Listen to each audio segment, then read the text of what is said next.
বাঙালিদের পিঠে পুলির মধ্যে অন্যতম পিঠে হলো মালপোয়া পিঠা। আর এই মালপোয়া পিঠা সঠিকভাবে কি করে তৈরি করবেন সেটাই আজকের এই ভিডিওতে দেখানো হবে। রাধে কৃষ্ণ বন্ধুরা, আমি টুলটুল, আর এই টুলটুলের রান্নাঘরে আপনাদের সবাইকে স্বাগত। ভিডিওটি সম্পূর্ণ দেখার অনুরোধ রইল। সঙ্গে থাকছে ফুলকো ফুলকো মালপোয়া পিঠা তৈরির কিছু টিপস। বন্ধুরা, যারা কোনোদিন পিঠে তৈরি করেননি ওরাও কিছু টিপস ফলো করলে এই পিঠেগুলি খুব সহজেই তৈরি করতে পারবেন। আমি কি করে মালপোয়া পিঠা তৈরি করছি দেখে নেওয়া যাক। সবার প্রথম আমি এখানে একটা বড় ধরনের বাটি নিয়ে নিয়েছি।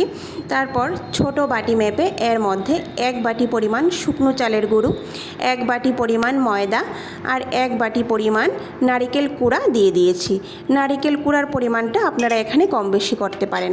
তারপর খুব সামান্য পরিমাণ লবণ দিয়ে দিয়েছি। এবার সমস্ত উপকরণগুলিকে হাত দিয়ে ভালো করে মিশিয়ে নেব। আমি আগে থেকেই হাফ বাটি পরিমাণ গুড়কে সামান্য জলের মধ্যে গলিয়ে নিয়েছিলাম। এবার এই গুড়ের জলটা যখন ঠান্ডা হয়ে যাবে তখনই আমি এই বাটির মধ্যে দিয়ে ভালো করে মিশিয়ে নেব। বন্ধুরা, ব্যাটার তৈরি করার জন্য আপনারা কিন্তু এখানে জলও ব্যবহার করতে পারেন। আমি এখানে দুধ নিয়ে নিয়েছি।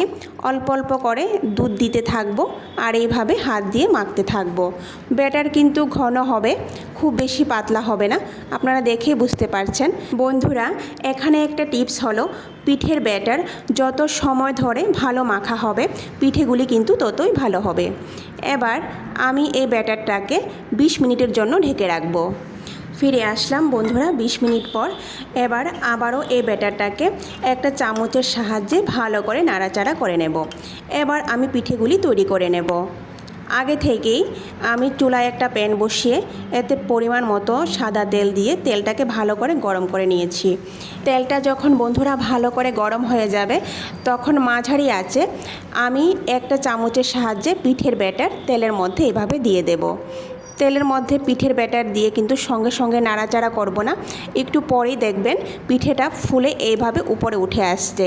তারপর একটা চামচের সাহায্যে পিঠেটাকে উল্টে পাল্টে লাল হওয়া পর্যন্ত ভেজে নেব।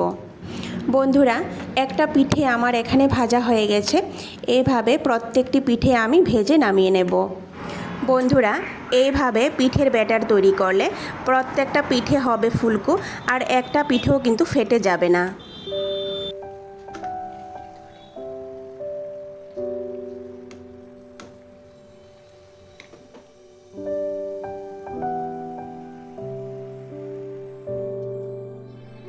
বন্ধুরা, ভিডিওটি সম্পূর্ণ দেখার অনুরোধ রইল। আর ভিডিওটি কেমন লেগেছে কমেন্ট করে নিশ্চয়ই জানাবেন। আর ভিডিওটি যদি ভালো লেগে থাকে তাহলে সবার শেষে লাইক, শেয়ার আর সাবস্ক্রাইব করে দেবেন।